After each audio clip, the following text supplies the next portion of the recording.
Before the world knew Steve Harvey as the man who made America laugh on stages and television sets, there was a different kind of darkness. Not the dramatic kind that makes for good stories, but the quiet kind that settles into bones and teaches you things about survival that no classroom ever could. There was a boy sleeping in the back seat of a 1976 Ford, fogging up the windows with each breath, watching frost form on glass and trying not to think about how many nights the car had been his address. There was a stutter that wouldn't cooperate, sentences that felt like betrayals every time he opened his mouth, and a memory so sharp it could still draw blood decades later. A classroom where a teacher didn't just dismiss his dream, she tore it into pieces in front of an audience of children who laughed. This is not simply the story of Steve Harvey becoming famous. If it were just that, it wouldn't matter nearly as much. This is the story of what it cost him to get there. The marriages that fractured. The children who grew up with an empty chair at the dinner table. The nights when success felt like the most expensive kind of failure. The moment when the man who made the world laugh had to ask himself, what's the point of having everything if you've lost everyone? This is the story of redemption, but not the kind that happens in one dramatic moment. The kind that takes years. The kind that requires you to hit absolute bottom and then somehow find the strength to keep climbing anyway. On January 17, 1957, in Welch, West Virginia, a boy arrived into a family that was already learning how to survive on very little. Steve Harvey was the youngest of 5 children, and poverty wasn't something his family experienced, it was something they lived inside, the way fish live inside water. His father, Jesse Harvey, worked the coal mines, coming home with dust embedded so deep in his skin it looked like a second layer. His mother, Eloise Vera, taught school and stretched every dollar so thin you could nearly see through it. But Welch, West Virginia was just the beginning. When the Harvey family moved to Cleveland, Ohio, and settled on East 112th Street, the world didn't suddenly open up. If anything, it got meaner. The streets were harder. The chances were narrower. Poverty sat at the family table like an uninvited guest who'd moved in permanently and refused to leave. Years later, when Steve Harvey's name became so powerful that the city wanted to honor him, they renamed that same street Steve Harvey Way. But in those years when he walked it as a boy, it was just cracked sidewalks, thin meals, patched clothes that couldn't quite keep the cold out, and shoes with holes in them that reminded him every single day exactly where he came from. But there was something else that walked with young Steve Harvey through those Cleveland streets, something that hurt in a different way. A stutter. Not a little stutter that he could hide or work around. A stutter that showed up at the most important moments, that made simple conversations feel like public performances, that invited other children to laugh before he'd even finished his sentence. Every word cost him courage. Every sentence was a small battle against shame. Yet beneath all of that, the poverty, the stutter, the streets that didn't care about his dreams, there was another weight, heavier than all of it combined. Being a young black boy in the 1960s Midwest, where the world had already made up its mind about what he could and couldn't become. Where the world looked at his skin and his stutter and his empty pockets and decided his limitations before he'd even had a chance to discover his possibilities. School was supposed to be the great equalizer.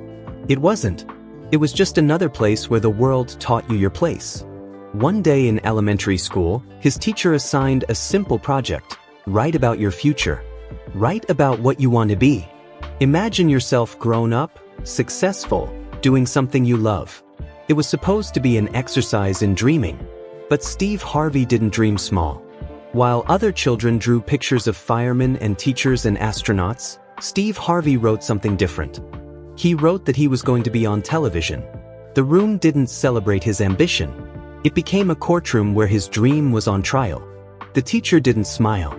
She didn't encourage. She didn't say, "That's nice, Steve, keep dreaming big." Instead, she did something far more devastating. She tore the paper into pieces in front of the entire class. In front of his peers. As a lesson.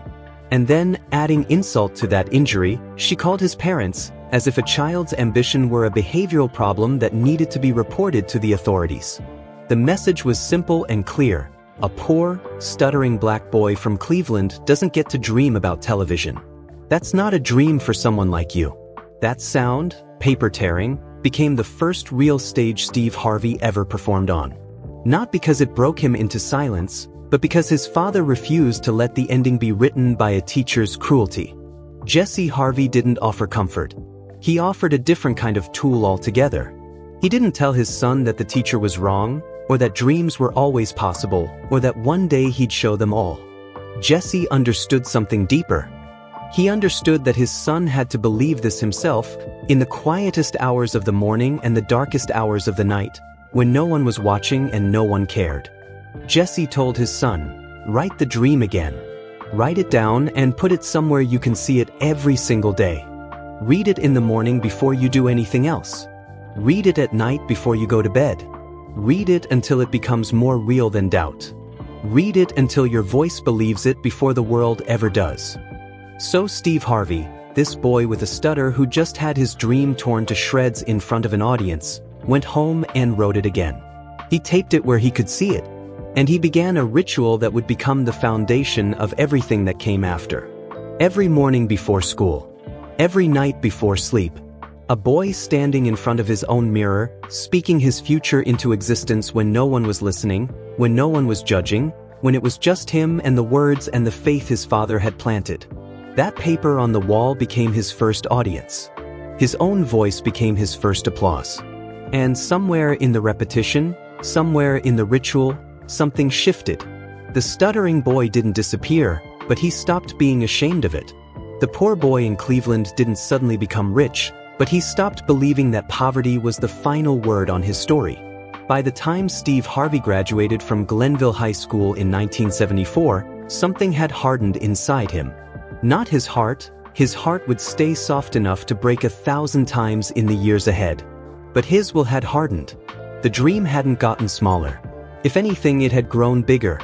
But it had learned to stay quiet, the way fires burn hotter when you stop feeding them oxygen. It had learned patience. It had learned to wait. What came after high school wasn't a straight line to success. It was a maze of survival jobs that barely kept him moving forward, that kept hunger at arm's length but never quite defeated it. Steve Harvey delivered mail in Cleveland winters so brutal that the cold seemed personal, as if it had learned his name and was coming specifically for him. He cleaned carpets until his hands told a story of pain so specific that looking at them was like reading a textbook about suffering. He sold insurance to people who closed their doors before he'd finished his pitch, who saw his face and a clipboard and made a decision that had nothing to do with what he was actually offering. He trained in boxing rings because discipline and physicality were the only languages that made sense when words felt like a betrayal. He worked as a mechanic, learning the language of engines and oil and metal because it didn't require his voice to speak perfectly. Every job was a temporary shelter. None of them were a home. But Steve Harvey was moving. He was staying alive. He was keeping the dream on the wall even when the wall kept changing. Then, in 1985, something shifted. A friend, sensing something desperate in Steve's situation, or perhaps just sensing something waiting to be born, dragged him toward an open mic night in a dim club in Cleveland. The room was low-ceilinged and smoke-filled, the kind of place where people went to forget their problems or at least to be distracted from them for a few hours. Steve Harvey stood at the edge of that stage carrying more fear than a man who'd already survived so much should have to carry. 28 years old. Still stuttering. Still poor. Still wondering if the dream his father had planted was actually a promise or just a really elaborate coping mechanism. But then something happened that night that changed the trajectory of everything that followed. He opened his mouth.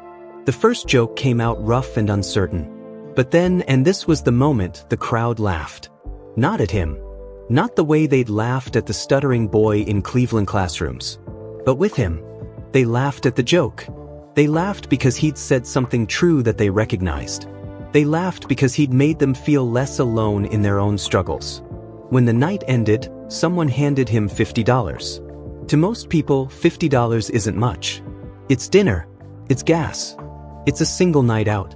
But to Steve Harvey in 1985, $50 was something entirely different. It was proof. It was permission. It was the universe saying, yes, you can do this thing. You don't have to ask anymore. You just have to keep showing up.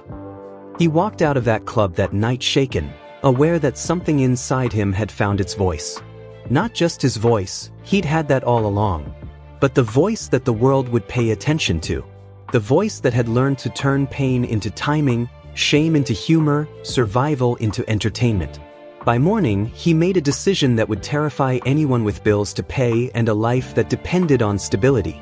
He left his job. Not because the future was ready to feed him. The future wasn't ready for anything.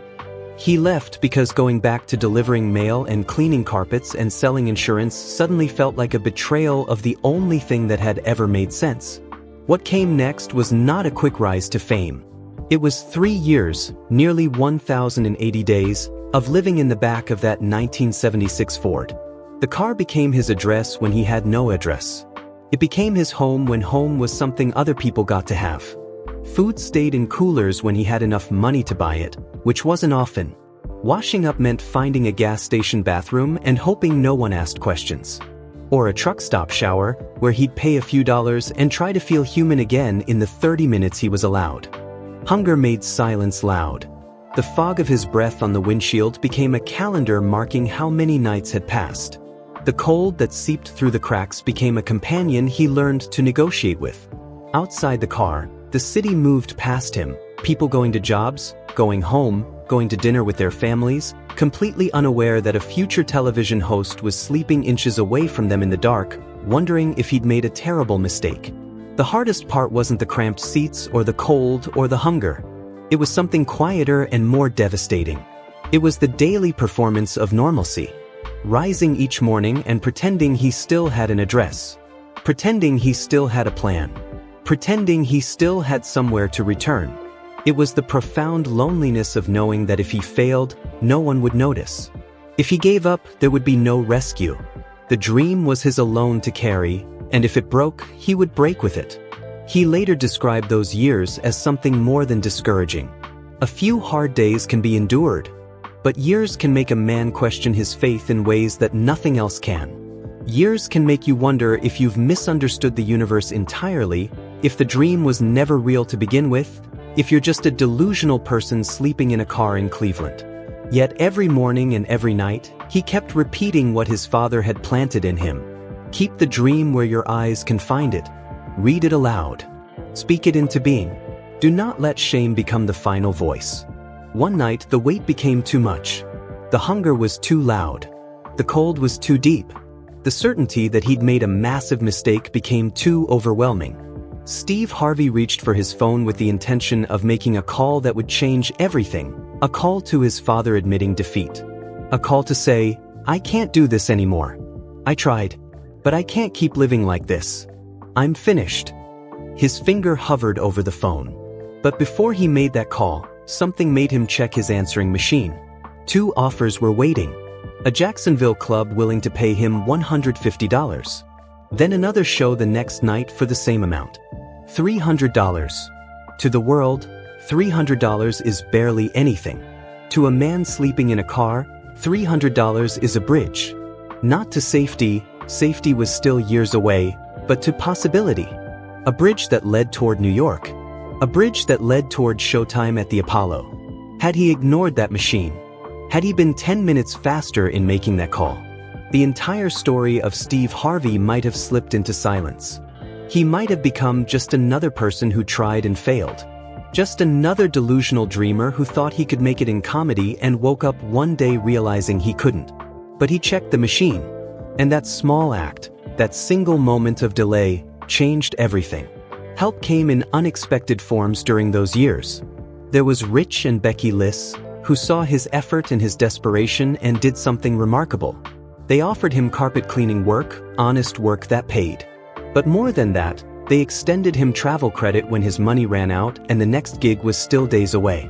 They saw a young man trying to build something and they believed him into existence by making his survival possible.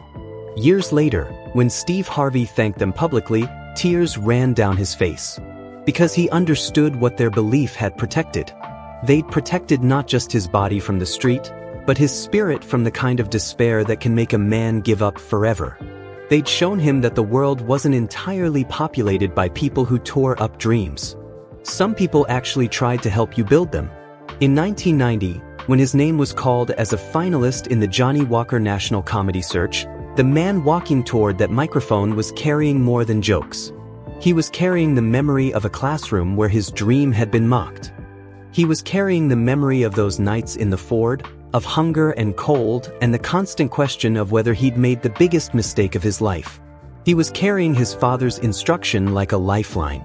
He was carrying the belief of people like Rich and Becky Liss who'd decided his story mattered.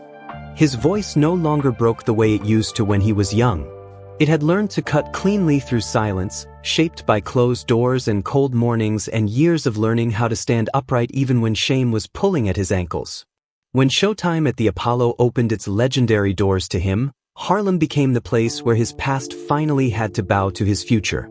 Behind that curtain stood a survivor, not polished by ease and comfort, but carved out of ridicule and poverty and private fear. Every laugh that rose from that audience felt like more than applause. It was a return of dignity that he thought he'd lost forever.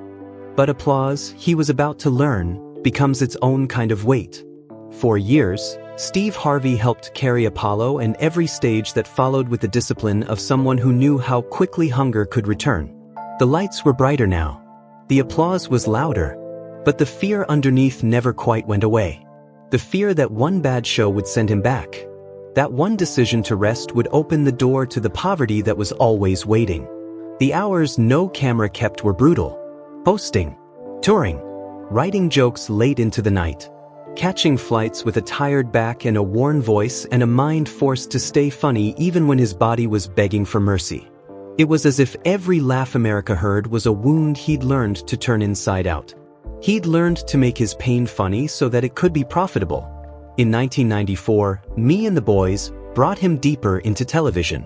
In 1996, The Steve Harvey Show made him a cultural fixture that would run until 2002. America saw the suits and the timing and the smile and the command of a man who seemed born for the room. But what America didn't see was the deeper wound. The more the country loved him, the more his own home had to share him with the dream that had rescued him. Birthdays blurred. Dinners passed without him. Hotel rooms heard the silence after crowds had spent the night roaring his name. That was the bargain success was asking him to make. Become a shelter for millions while your own shelter collapsed. Before Steve Harvey became famous, before he became the man the world recognized, he was a young man in love. In 1981, at only 24 years old, he married Marcia, a quiet woman who stood beside him when there was nothing to stand beside. No money, no promise. No certainty that his dream would ever become real. Just a young couple trying to build something against impossible odds. Together they had 3 children. Twin daughters, Carly and Brandy. A son, Brick Jr. For a brief time, their home carried a kind of laughter that no stage could ever replicate. Small voices calling, "Daddy." Children who believed he could fix anything. A family waiting for life to finally get better. But the 1980s were merciless, and poverty doesn't care about hope. The cupboards ran thin. The refrigerator looked almost empty most days. Bills arrived faster than solutions. Steve was chasing comedy gigs from town to town, working odd jobs when he could find them, sometimes sleeping in the Ford when there was nowhere else to rest. While he was trying to make strangers laugh under dim club lights, Marcia was at home stretching every dollar until it nearly tore, quieting hungry children, and holding together a house that was increasingly held up by her strength alone rather than by his presence. Absence became the wound that no apology could quickly close. Every night he spent on stage meant mornings he missed at home. A cheap microphone in a half-empty room in some distant city could cost him a bedtime story. One more chance to perform could mean another cold dinner waiting on a table for a man who wasn't coming home. Another birthday remembered too late. Another empty chair explaining more than any words ever could. Steve would later look back with a kind of regret that no punchline could soften. He would admit, not as a joke but as a confession, that he'd chased the dream to rescue his family right through the moment when his family needed rescuing from him. The dream that was supposed to save them had instead become the thing that pushed them away. The marriage didn't collapse in one dramatic, violent moment. It thinned slowly, through unpaid bills, through lonely evenings, through a silence at the dinner table that lasted longer than the meals themselves. through Marcia's growing ache of raising 3 children alone while the man she loved kept disappearing into faraway rooms. By 1994, when the divorce was finalized, Steve Harvey was emptied out in ways that success hadn't yet filled. Fame had not yet become shelter. Money had not yet become relief. Emotionally, he was carrying a pain that none of his jokes could touch, the weight of children he could no longer tuck in each night. Children who were learning to live without him. By the mid-1990s, his name was rising. Television was finally within sight. The dream that had kept him sleeping in cars was beginning to answer back. But behind that glow lived the wound of his first marriage, the ache of Carly, Brandy, and Brick Jr. growing through years he could not fully return to them. Years that no amount of success could ever buy back. From 1997 to 2000, Steve stood beside Cedric the Entertainer, D.L. Hughley, and Bernie Mac on the Kings of Comedy tour. Arenas shook with laughter. When Spike Lee captured it in the original Kings of Comedy, in 2000, Harvey's place in American culture became permanent. He was no longer just trying to make it. He'd made it. The boy from the Ford had become a king. Yet the boy from the Ford never fully disappeared. He followed Steve Harvey into every award, every book, every stage.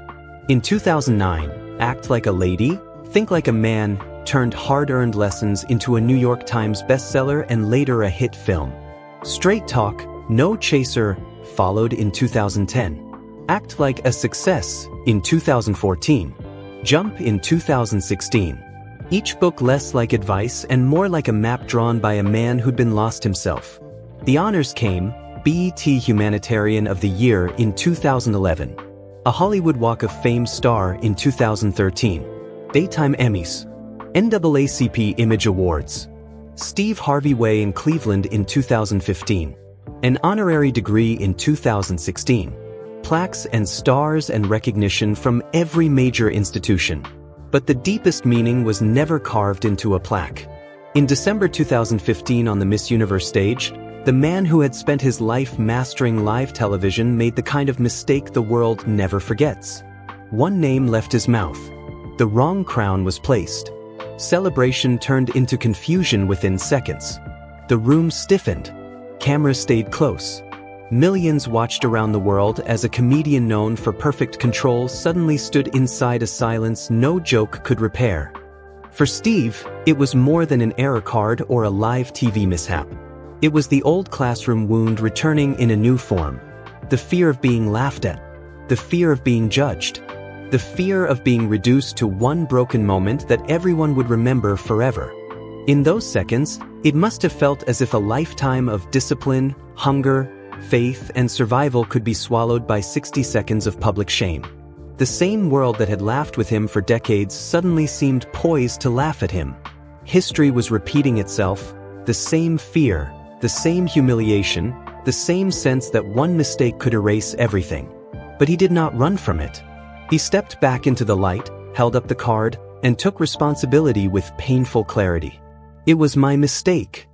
In a culture that often rewards escape and deflection, he chose ownership. That choice didn't protect him from the storm. Memes spread across the internet. Late-night comedians made jokes. Headlines treated 1 minute as if it could erase decades of work. But the deeper pain was quieter. After surviving hunger and homelessness and doubt, after climbing out of poverty and into celebrity, he now had to survive being mocked by the very world he'd spent decades trying to make laugh. Even as the Miss Universe fallout was happening, Steve Harvey was living through another rupture. His second marriage, to Mary Shackelford, was collapsing under the weight of the same pattern that had destroyed his first marriage. In 1996, at 39 years old, he'd married her, believing this time the ending might be different. They had a son together, Winton, born in 1997. For a moment, it seemed like redemption was possible. A child who arrived like sunlight through a storm. Steve held him with the stunned tenderness of a man who knew what time with a child could cost once it was gone. But as his career accelerated, sitcom tapings, Apollo, Kings of Comedy, more travel, more pressure, the old pattern returned with a different face. Suitcases by the door. Calls missed. Dinners that cooled on the table. Mary wanted steadiness. Not another life where the microphone kept taking her husband away. But Steve, still haunted by the memory of poverty, kept running toward work as if slowing down might pull him back into the dark. By 2005, after nearly 10 years of marriage, the private cracks had widened far enough for the world to notice. Unlike his first divorce, which had been quieter and more private, this ending unfolded in public view. Claims were made. Legal battles ensued. Steve's reputation was placed under a harsh light. Winton was 8 years old when his parents' love fractured. Young enough to feel the house change before he could understand why. After the divorce, Steve's time with him came in pieces. A weekend. A holiday. A visit that ended too soon. He could endure criticism. He could endure the headlines. But the look in his son's eyes reached a place no headline could touch. Years later, when Winton chose to live with him as a teenager, Steve received it as a grace he could not take lightly. Not a chance to erase the past, but a chance to show up differently in the years still left. Then came something worse than heartbreak. In 2005, after the ruin of his second divorce, Steve Harvey checked his bank account and saw $1,700 staring back at him. The number seemed almost designed to be cruel. A man the public assumed was rich, who'd just been dragged through a public divorce, who'd built a television empire, was left with less money than most people have in their checking accounts. But the number wasn't even the worst part. He discovered something that would have crushed a lesser man. Through a serious accounting failure, his taxes had gone unfiled for 7 years. 7 years. What began as paperwork became a weight he could feel in every room. Principal. Interest. Penalties. Pressure. The man who'd once feared sleeping in a car now feared losing his name, his freedom, his dignity, and having his children watch the world say he'd finally fallen for good. Survival became a schedule. Before daylight, while most of the city still slept, Steve Harvey was already behind a microphone, pushing his voice across the morning air on radio because radio was one place the IRS couldn't silence him. Then came meetings, stages, late nights, another flight, another performance, another dollar sent toward the shadow following him. There was no glamour in that season. Only calculators. Only prayers. Only exhaustion. Only the discipline of a man who understood that stopping meant falling back into everything he'd spent decades climbing away from. But out of that pressure came redemption. The books he wrote became part of the structure holding his family up against collapse. In 2010, Family Feud placed Steve Harvey back in America's living rooms. And what first looked like just another job slowly became the road back. Within a few years, ratings rose. His laughter returned to millions of homes. The man who'd once curled up inside a Ford began rebuilding what almost vanished. Dollar by dollar, show by show, he climbed back. 4 years, much of what he earned went straight to the IRS. But slowly the debt began to shrink, and his belief that crushing failure didn't have to be a life sentence began to grow. For nearly 2 years after the devastation of 2005, Steve Harvey's private life moved through airport lounges and hotel corridors. Cold dinners. Rooms that felt too quiet after the crowd was gone. He was successful, celebrated, beloved by millions. He was also alone in ways that success could never address. Then Marjorie Bridges walked back into his life, or more accurately, back into the life he remembered. Years earlier, in Memphis, Steve had spotted her from a stage and spoke as if destiny had just walked through the door. But life had separated them. For years, they moved through the world without each other. Then in 2005, when Steve's name was being tested in public and his world was coming apart, they found each other again. In 2007, at 50 years old, still brave enough to believe redemption was possible, he married her. Marjorie did something that fame never could. She made him still. She made him rest when work became a hiding place. She made him care for a body worn down by endless performances. She prayed over fears he rarely let crowds see. She looked at a man who'd broken 2 marriages and loved him whole anyway. Steve would later say that most of what people admired in his later life came after he married her.